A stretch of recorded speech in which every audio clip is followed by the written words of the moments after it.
ng puso. Nung nalaman ko yun, tila ako'y gumuho.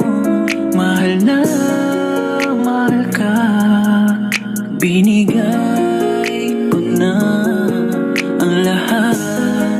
Ngunit bakit ganito ang sinugli mo? Kaya pala nung sinubukan kita, naiwan mo na ako, sumasang-ayon ka. Di na ako tumama, palaging inala sa bit ng bibig mo, yun pala ay tama.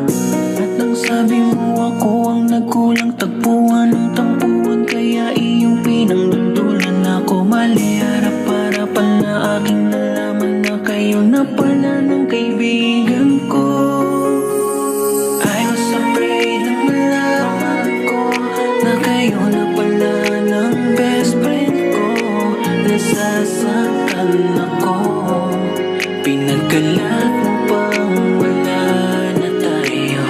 Minsan lang ang ibig naging tanga, pinagpalit na ako sa kaibigan ko pa. Nasasaktan nyo na, niloko nyo ko at harap-harapan pa. Ilang gabi na di tayo magkasundo at palagi mo na lang akong inaaway. Maliit na bagay pinapalaki mo na, sana ba yung taga-agapay? Dati pinapahalagahan, oras ng tulog sinasabayan. Palagi mo akong binabantayan, kapag di nakikita di nakukunan. Di ba sinasabi mo, di mo kayang mawala ko sa'yo? Pangako mo pa nga sa akin, ako lamang ang pakakasalan mo. Nagbago lahat dahil ika'y kumagat, sa tukso tinapon at itinapat. Isang gabi aking nalaman, nakita ng aking mata, aking kinagulat. Kayong dalawa ng aking kaibigan, magkatabi at tila masaya pa. Kayong dalawa ay naghahalikan, masakit na, di ko tanggap. Puso ko ngayon tila ay wasak, durog na durog, pumapatak. Kirot sa aking puso sumasagad, di pa ako handa. Bakit ganun? Bakit ako pinagtaksilan nyo? Anong nagawa? Bakit ako? Bakit ano ba kasalanan ko para gawin sa akin mga bagay na to? Makakalimutan ko di lahat to. Kala nyo dito natatapos lahat, pero karma na ang bahala sa inyo.